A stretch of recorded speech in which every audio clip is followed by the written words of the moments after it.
السلام عليكم ورحمة الله. عاملين ايه يا حبايبي؟ يا رب يكونوا دايما بخير وبصحة وبعافية. يا ربنا يسعدكم دايما يا رب واسمع عنكم كل خير. حبايبنا على القناة النهاردة عملنا معاكم، طبعا شايفين كده المنظر الجميل ده. عملنا معاكم النهاردة صينية المكرل الروعة الروعة الروعة بطريقة تيتا روكا. ان شاء الله تخشوا معانا على الفيديو ونشوف الجمال ده اتعمل ازاي وبطريقة جميلة قوي، واحلى من الشوية واحلى من ده كله، وطبعا انضف كمان من اي اكل بتشتريه من بره. وطبعا باقل التكاليف، احسن ما تشتريها يبقى بالغالي جدا اضعاف مضاعفه ان شاء الله. ومعنا طبق السلطه البلدي ده ان شاء الله، دي كانت وجبتنا النهارده في الغداء. ان شاء الله تخشوا معانا على الفيديو ونشوف عملنا الاكله الجميله دي الحلوه الخفيفه في ايام الصيف ده. عايزين اكلات سريعه كده وحلوه وخفيفه مع العيش البلدي الجميل. عملنا طبق السلطه البلدي بتاعنا ده، وعملنا صينيه المكرل. ان شاء الله تخشوا على الطريقه وتشوفوا عملنا الاكل الجميل ده ازاي. ماشي، نبدا ونسمي ونصلي على الرسول صلى الله عليه وسلم ونبدا في الخطابات. كده حبايبي هنبدا ان شاء الله، بسم الله ونصلي على الرسول صلى الله عليه وسلم. انا جايبه النهارده سمك اللي هو المكرل، هعمله معاكم النهارده بطريقه حلوه برده جميله. وعايزه اقول لكم طبعا انا بالنسبه للسمك اللي هو المكرل يا حبايبي، انا جايبه طبق بتجيب على حسب افراد الاسره بتاعتك، فانا هنضفه. تمام يا حبايبي. اول حاجه احنا طبعا بكلم المبتدئين اللي هم طبعا، لكن كل حبايبنا واخواتنا وبناتنا شاطرين كلهم. انا بقول لسه مبتدئه بقى، لسه متجوزه جديد ما تعرفش الكلام ده، فانا هبدا معاكم اهو. هنضف السمك. تمام يا حبايبي. اهو بشيل اللي هي الايه البطن بتاعته، وبعد كده نقول ايه هنعمل ايه. ادي اول واحده اهي، وهنبدا بقى الخطوات كلها مع بعضنا. انا بدات من الاول عشان مش كنت ببدا بايه بالتنظيف معاكم. اهي بدانا. اقطع الراس بتاعت السمكايه والزعنفه بتاعتها من تحت كده، وبطن السمكايه. تمام يا حبايبي كده. خلاص تاني واحده هنضفها معاكم، وبعد كده ايه هوريكم هعمل ايه في الخطوه اللي بعد الايه الخطوه دي. كده خلاص كده. تمام يا حبايبي. في طبعا ناس بتقرف من التنظيف، فانا اخدها بقى انضف بقيه السمك الباقي وارجع لكم تاني. تمام كده يا حبايبي. اهو انا جايبه الفرشه دي خاصه بالسمك بس. تمام كده. هفتح بطن السمكيه اهو. انا كده خلاص نضفت الفئه اهو. الحته ايه بتنضفي الحته اللي فيها الدم دي، اللي هو يعتبر الايه السلسله بتاعت السمكيه، وتيجي على الحاجات دي لازم تطلعيها اهو. لازم الحاجات دي كلها بطن السمكه تبقى نظيفه وزي الفل. تمام يا حبايبي كده. بعد كده بعمل ايه اهي، انا نضفتها كويس جدا اهي، بقت زي الفل ما فيهاش اي حاجه، والبطن بتاعها نظيفه. هعمل فيها ايه؟ انا جايبه صينيه اهو، هرص فيها السمك اللي هنضفه، وعندي الليمون. تمام كده يا حبايبي.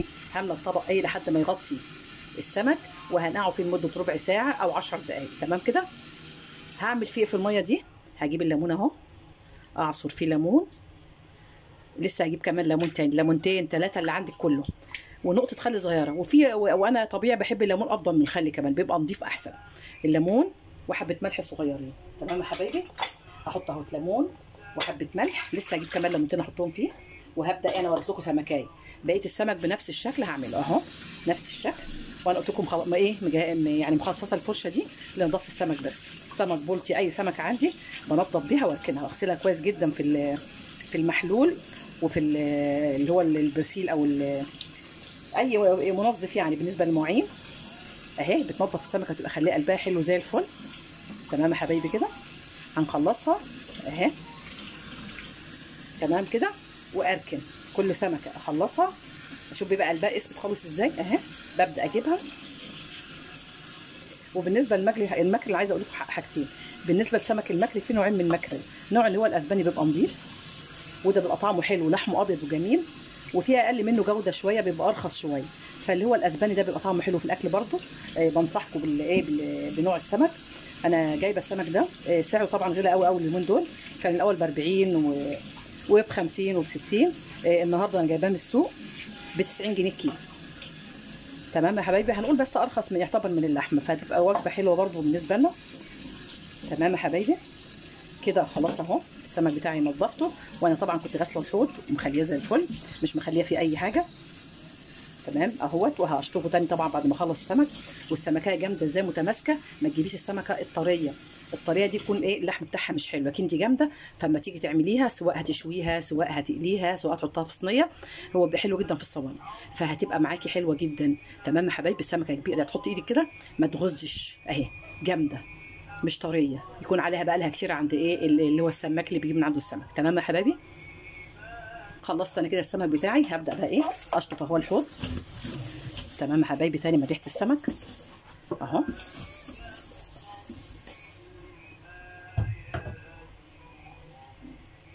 اي منظف، واحط كمان حبه خل فيه، وابدا ايه اجهز الخضار بتاعي. حطيت نقطه خل كمان اهو كمعقم ومطهر اهو. ابدا بعد كده ايه اشطفه تاني. تمام يا حبايبي.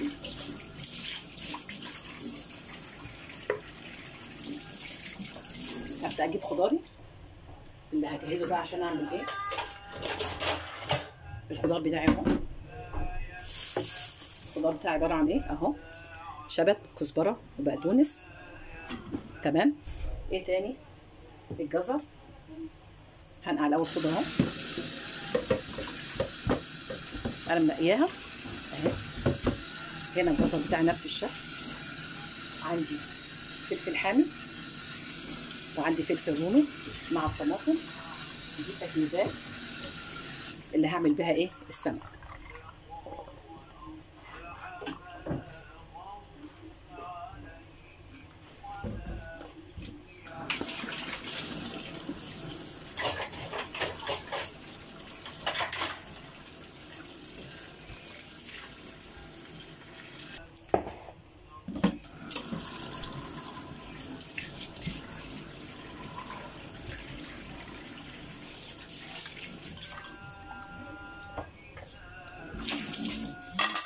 كده خلاص بجهز خلاص تقطيع الخضره بتاعتي بتاعت اي تقطيع بقى دي اللي هتحشي بيها السمك.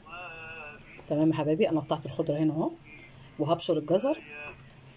اكمل بس تقطيع الاول الطماطم. ماشي يا حبايبي. دي بتخلي طعم السمك معسل وجميل مع الحشوه الجميله دهيت. بتطعم السمك، بتخليه طعمه حلو قوي قوي. الجزر مع الفلفل مع الطماطم مع الكزبره والشبت. طبعا فاضل برضو اهي. تمام كده يا حبايبي.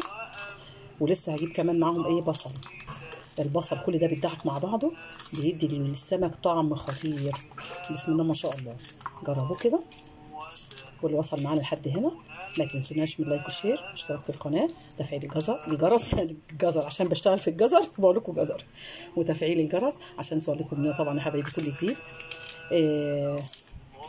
ان شاء الله تجربوا الطريقه دي ان شاء الله اعملها واوريكم السمك شكله ايه. بيبقى رائع والطعم حلو قوي. تمام يا حبايبي. هكمل بقيه التقطيع عشان ما اطولش عليكم، واوريكم بقى بايه وانا بعمل السمك. حاجه بتاعت الايه السلطه اللي هنعملها، وجهزت حاجه الحشو بتاع السمك. تمام كده يا حبايبي. هجيب بقى السمك وابدا اوريه هنعمل ايه. انا كده جهزت كل السلطات بتاعتي والخضره اللي هحشي بيها. البصل الاحمر مقطعه شرايح اللي هو الجوانح، والبقدونس شبت وكزبره والجزر والطماطم والفلفل كل ده مقطعاه. تمام كده يا حبايبي. وهنا قطعت برده طماطم كده ايه برده الجوانح دي عشان اعملها مع ايه السلطه. فهجيب بقى السمك ونحشيه مع بعض. اخد كده شويه ايه بصل الاول عشان السلطه. تمام يا حبايبي. وهاخد برده البقدونس، حبه برده من البقدونس، وحبه برده من ايه من الطماطم دي. تمام يا حبايبي كده. وحبه من الجزر، يعني شويه من كل صنف كده. ده هعينه الجنب عشان ما ايه ما تزفرش وانا بحشي السمك. تمام. بقيت بقى ده كله اللي هحشي بالسمك هخلطه على بعضه. ومعايا الليمون طبعا برده اهوت، ومعايا فصين توم. انا بحب اضرب ابقى ايه اهرس التوم في الهون الاسد بتاعي ده. تمام. خلصت التوم كده 4 5 صوابع. هنا يا حبايبي كنت انا حشيت، بس للاسف اللقطه برضك ما ظهرتش في الفيديو، مش عارفه اتمسحت ولا اللي جرى لها. فانا خدت بقى الخلطه دي كلها وحشيت بها السمك المكرل، وبعد كده دخلته في الصينيه. وزي بقى ما انتم شايفين كده يا حبايبي، دي الصينيه بتاعتنا اهي. بسم الله ما شاء الله. مش هقلبكم على شكلها، بس الشكل عامل ازاي. وده طبق السلطه اللي احنا عملنا معاها النهارده، واحنا ناكل بالعيش فما عملتش رز النهارده عشان كان عندي شغل تاني. فده طبق السلطه، وعندنا السمك الجميل بطريقه تيتا بعد ما حطيته في الفرن من تحت، وبعد كده ولعت عليه الشوايه من فوق. ما اقولكوش على الريحه وعلى الطعم، بسم الله ما شاء الله.